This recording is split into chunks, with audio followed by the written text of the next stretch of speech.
Oke, di pertemuan kelima ini bahasanya masih tentang mutual exclusion dan sinkronisasi, lanjutan dari pertemuan keempat.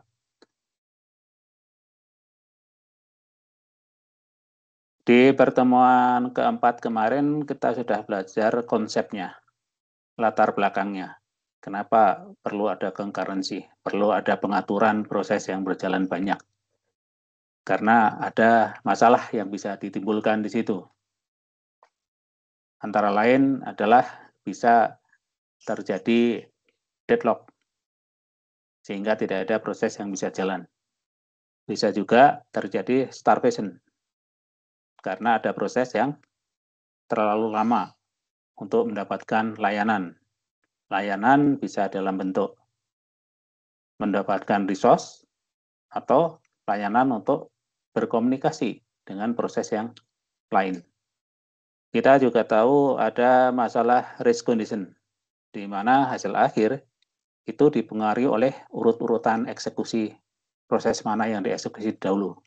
Nah, itu juga menimbulkan masalah, karena hasil eksekusi program harusnya adalah pasti.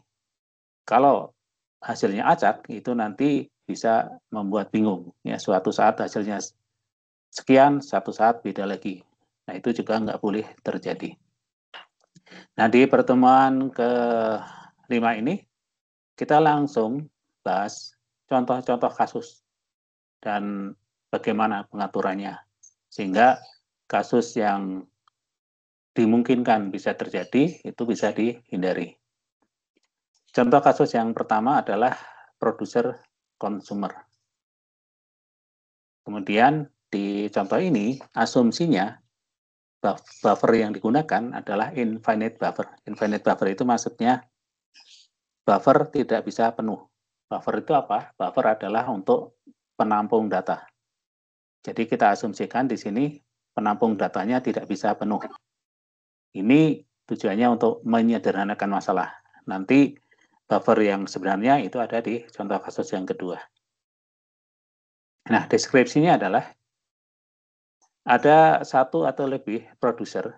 Produser di sini adalah yang menghasilkan data, bisa berupa record, karakter, dan sebagainya. Dan data tersebut disimpan di buffer. Kemudian terdapat satu consumer yang akan mengambil data dari buffer tersebut. Jadi model ini identik dengan komunikasi antar proses melalui sharing. Jadi dalam hal ini media sharingnya adalah buffer. Nah, masalahnya adalah bagaimana caranya supaya dalam satu saat hanya terdapat satu produser atau satu consumer saja yang dapat mengakses buffer. Karena buffer ini tidak boleh diakses bersamaan. Jadi buffer ini termasuk critical section.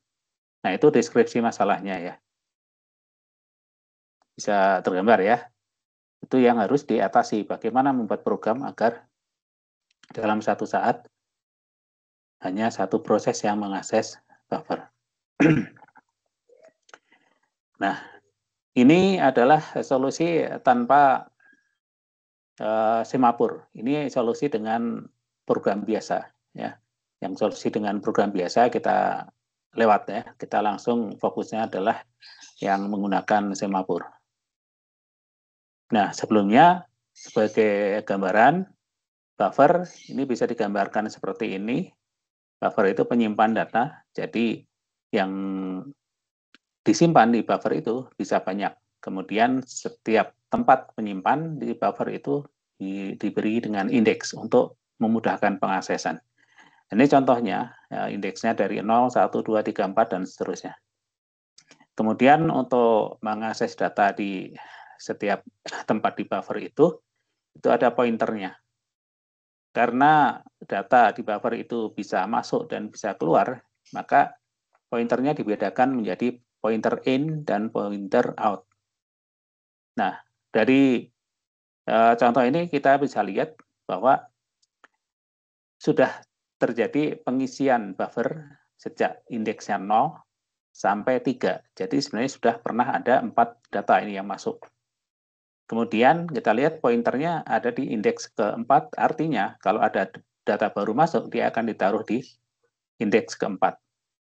Kemudian untuk pointer out adalah pointer pengambilan data. Kita lihat pointer out ini menunjuk ke indeks nomor 1, yang artinya apa? Sudah diambil data yang pertama, yang indeksnya ke 0. Sehingga pointernya ada di indeks ke-1. Jadi kalau ada pengambilan data, bisa jadi yang diambil adalah yang ditunjuk oleh pointer out ini. Ini gambaran buffer ya. Mungkin kalian sudah familiar dengan ini. Nah, di sini asumsinya buffer itu infinite atau tidak terbatas. Dan itu dalam dunia nyata nggak ada. Yang benar itu buffer, ya ada batasnya, bisa penuh. Gitu. Nah, ini untuk asumsi saja, supaya lebih mudah masalahnya. Kalau buffer yang sesungguhnya, tentu masalahnya nambah. Nanti di contoh kasus kedua ya, kita akan bahas yang itu. Ini ya gambaran buffer, jadi diisi terus, mau diisi berapapun ini nggak penuh. Kemudian masalah lain adalah konsumer tidak boleh mengakses buffer yang kosong. Jadi kalau buffer sedang kosong, konsumer nggak boleh mengakses. Jadi di contoh kasus satu ini ada dua problem. Yang pertama adalah critical section, dalam hal ini buffer, tidak boleh diakses bersamaan. Yang kedua, ketika buffer kosong, konsumer tidak boleh mengakses buffer. Nah, itu dua poin masalah yang harus diatasi, bagaimana mensolusikannya. Nah, nanti di dalam isi ini ada dua proses ya, produser dan consumer. Kita akan temui ada fungsi, ada prosedur. Produce ini isinya memproduksi item, dalam hal ini memproduksi data yang mau ditaruh di buffer misalnya. Kemudian setelah memproduksi ada append. Append ini meletakkan data tersebut ke buffer. Inilah prosedur yang nanti mengakses critical section. Ini di bagian producer. Kemudian di bagian consumer itu ada prosedur take. Take itu mengambil isi buffer. Take inilah yang mengakses critical section. Setelah data diambil, consumer bisa mengolahnya. Ada prosedur consume. Jadi ya, 4 prosedur ini nanti akan ada di producer dan consumer. Jadi di dalam producer ini nanti ada prosedur produce dan append. Di consumer ada take dan consume. Nah, jika isi program producer dan consumer seperti ini, maka ini bisa terjadi kekacauan. Kenapa? Karena pengaksesan critical section, ya dalam hal ini buffer, yaitu append pada producer dan take pada consumer, ini tidak ada yang melindungi. Artinya kedua proses ini bisa mengakses buffer secara bersamaan. Ya, ini kondisi yang polos, tidak ada pengaman. Ini bisa kacau tentunya ya. Nah, kemudian ini solusi dalam semafor biner. Untuk sistem operasi ini semafor materi semafor biner kita skip ya. Ini bagi yang tertarik nanti kalian bisa menelusuri ya solusi dengan semafor biner ini, di mana bahasan semafor biner kita skip. Nah, jadi yang ada tulisan information only ini tidak kita bahas ya. Nanti silahkan bagi yang berminat untuk menelusurinya. Ini masih pengujiannya ya. Intinya adalah di contoh yang ini contoh program yang masih bisa bocor ya.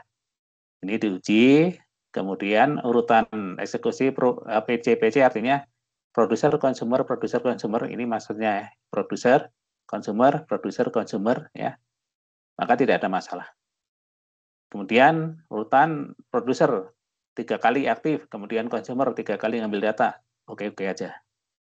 Kemudian, nah di sini bisa ada masalah ya. Ini masih yang solusi dengan semafor biner ya.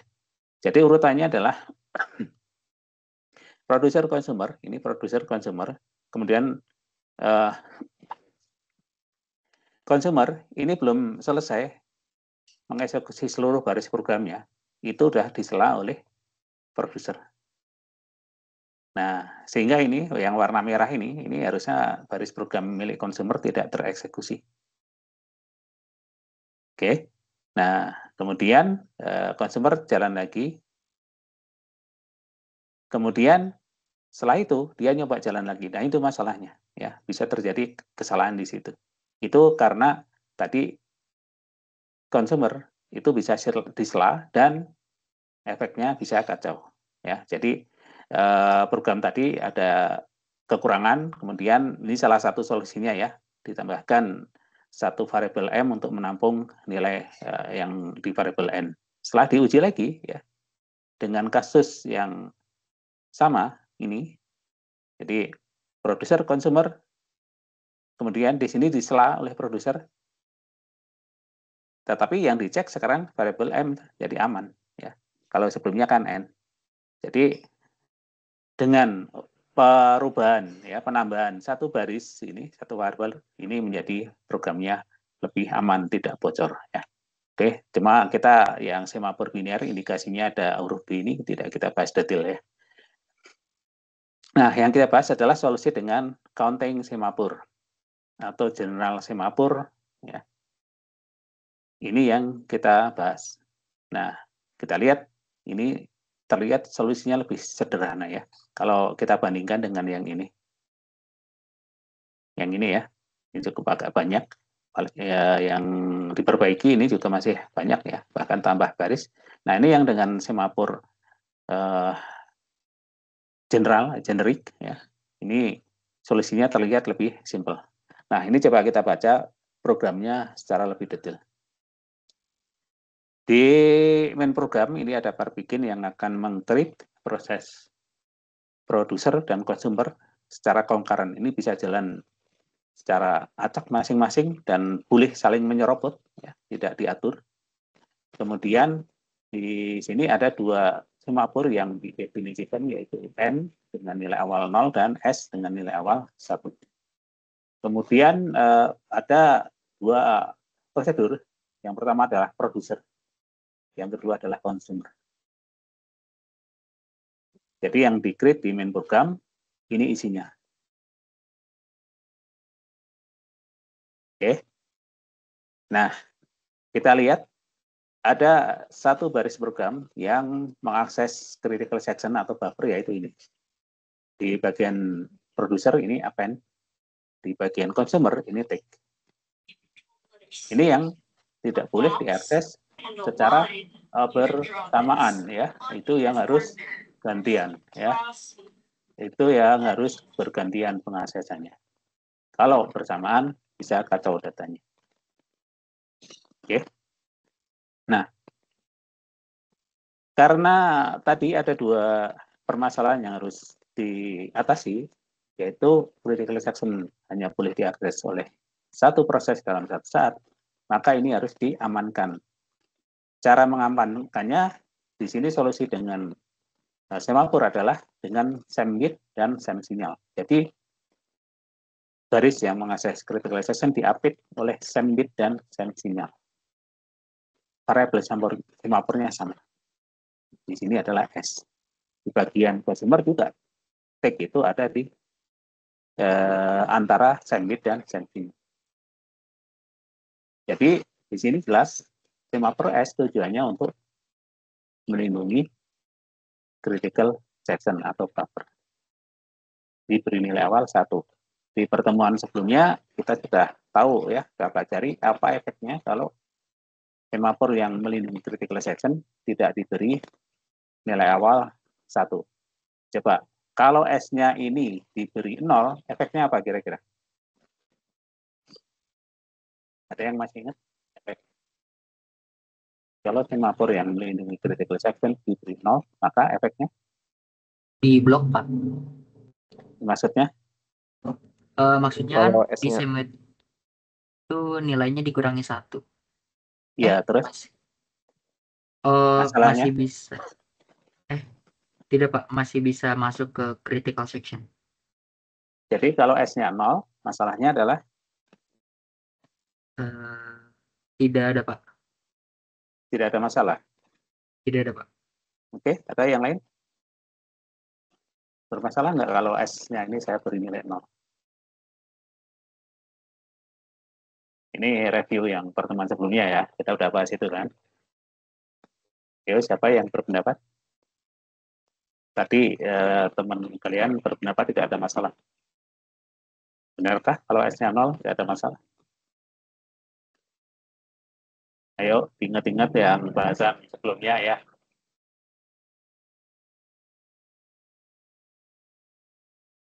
Ini ada tujuannya, kenapa 1? Ya, S sama dengan 1. Kenapa S bukan 0? Ada yang ingat masalahnya apa kalau S-nya diisi 0? Ya loh, Negatif, Pak. masalahnya terus apa? Mungkin critical section-nya nggak dijalanin, Pak. Terus artinya apa? Maksudnya gimana, Pak? Artinya apa? Ini kan ada dua aktor ya, produser dan consumer kan. Nah, coba dikaitkan dengan aktornya. Efeknya apa terhadap produser dan terhadap consumer? Ini nama prosedur ini ya. Nama prosedurnya namanya ini produser, yang ini consumer. Ini yang menghasilkan data, ini yang ngambil data. Apa efeknya terhadap produser dan consumer kalau variabel semapur S-nya sama dengan 0?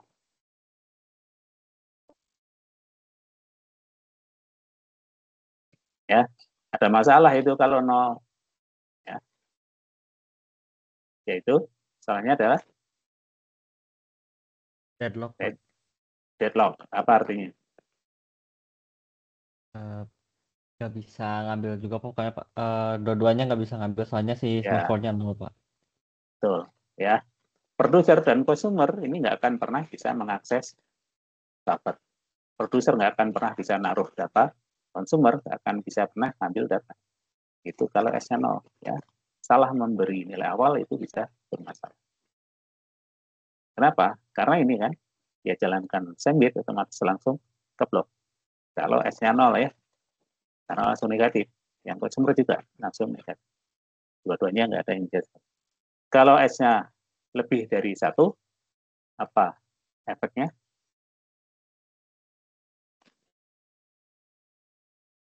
Misalnya S-nya sama dengan 2, ada masalah nggak?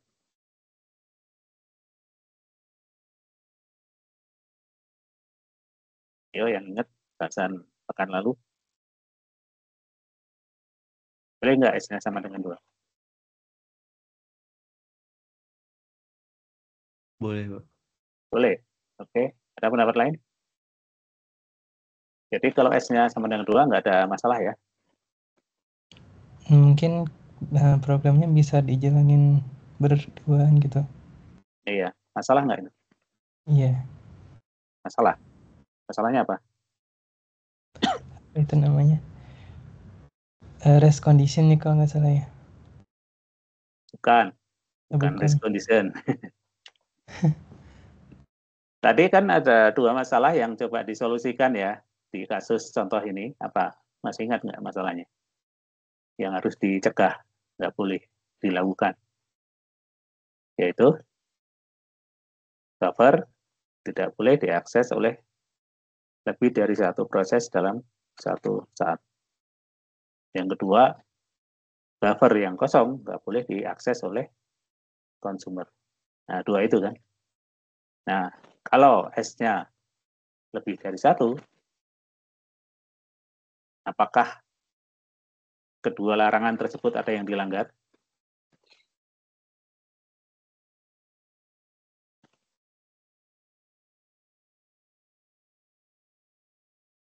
Ada nggak kedua larangan tersebut yang bakal gagal? Ya, muteknya gagal. Yaitu, ya ditelusuri aja. Ya. S-nya 2, misal. Produser jalankan sandwich. Bisa ya, S-nya masih 1, tidak negatif. Dia mengakses buffer. Ketika produser masih mengakses buffer, consumer juga panggil sandwich S ini. Bisa nggak? Ya bisa, karena S-nya masih 1 kan. Setelah dikurangi 1, 0, tidak negatif. Jadi, consumer juga bisa mengakses buffer. Boleh nggak produser dan consumer mengakses buffer bersamaan? Boleh nggak? Ya nggak boleh, ya. Justru itu harus bergantian pengaksesan buffer. Jadi kalau S-nya lebih dari 1, ya gagal saja. Mutex untuk melindungi critical section-nya gagal. Jadi, untuk melindungi critical section harus 1, nggak boleh nilai yang lain. Oke ya. Oke, coba kita telusuri kembali. Ini misalnya produser jalan duluan, dia memproduksi data, setelah itu mau naruh data di buffer. Dia jalankan sembit S karena mula-mula 1, dia bisa masuk. Kemudian dia masih di buffer misalnya, ketika produser selesai naruh data, maka dia jalankan send sinyal. Maka nilai variabel S-nya menjadi 1 kembali. Setelah itu, dia jalankan send sinyal N. N sebelumnya 0 menjadi nilainya 1. Oke, jadi produser aman-aman aja naruh data. Ya. Sekarang, kalau misalnya buffernya belum ada ya, kosong, ini consumer nyoba jalan duluan. Yang pertama dia jalankan sembit N. N-nya nilai awalnya 0. Apa yang akan terjadi? Consumer tidak bisa lanjut karena N-nya menjadi negatif. Nah, ini adalah garis program untuk mencegah buffer yang masih kosong diakses oleh consumer. Jadi caranya dengan menambahkan satu baris sembit N ini. Tetapi perhatikan nilai awalnya 0. Apa jadinya kalau nilai awalnya 1? Kalau nilai awal N-nya sama dengan 1, consumer nyoba jalan duluan, apa yang terjadi? Ya, consumer akan bisa mengakses buffer yang belum ada isinya. Padahal itu tidak boleh. Ya. Jadi, N di sini harus 0, nggak boleh 1. Karena tujuannya untuk mencegah consumer mengakses buffer yang kosong. Oke.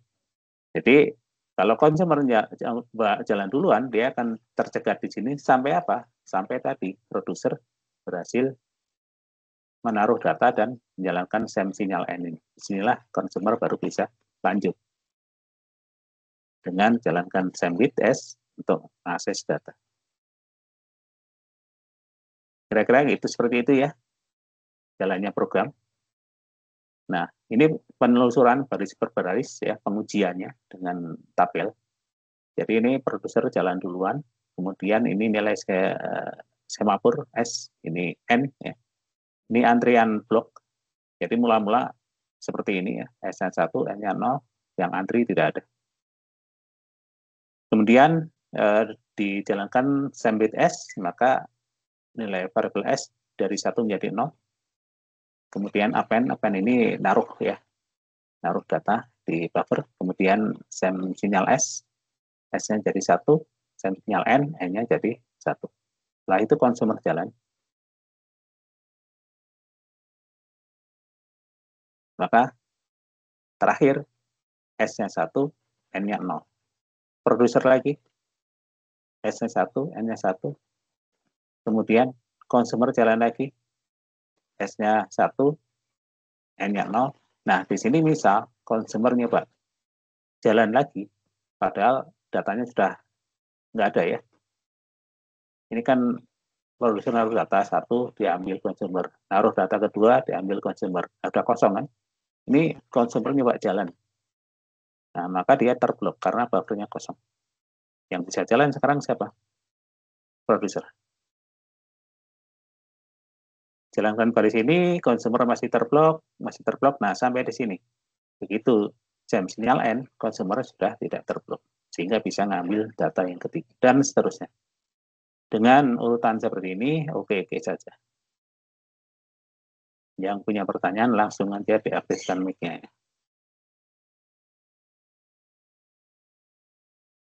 Oke, kemudian misal nih, programmer yang membuat program, ini karena malam-malam dia ngantuk sehingga ada baris yang ketukar nih, bagian produser ini ada yang ketukar. Kalau normalnya, ini kan semisinyal S, baru semisinyal N ya, tapi ketukar nih letaknya di bagian produser. Kemudian diuji, ternyata sejauh ini tidak ada masalah. Nah, hal yang sama terjadi ini di consumer, yang tertukar di bagian consumer. Kalau seharusnya variabel N-nya dulu di atas, kemudian baru S, ternyata ini ketukar. Kemudian diuji, ternyata timbul masalah. Ya, ketika produser jalan, oke, sampai di sini, kemudian consumer, oke, produser lagi, consumer, oke. Nah, ketika consumer nyoba jalan lagi, akses buffer yang kosong, perhatikan di sini, variabel semafornya 1 jadi 0. Kemudian same bit N sebelumnya 0, malah menjadi 1, sehingga consumer terblok. Maka yang bisa jalan produser. Nah, produser jalankan garis program same bit S. Tapi same bit S itu sebelumnya nilainya sudah 0. Ketika produser jalankan, dia jadi terblok juga. Jadi consumer dan produser dua-duanya terblok. Terjadi deadlock. Ya, jadi kalau terjadi salah naruh baris di bagian consumer ini bisa bermasalah. Tapi kalau dari bagian produser tadi setelah diuji nggak ada masalah. Ya. Oke, itu contoh kasus pertama, produser consumer buffernya asumsinya tidak bisa penuh. Silahkan yang punya pertanyaan.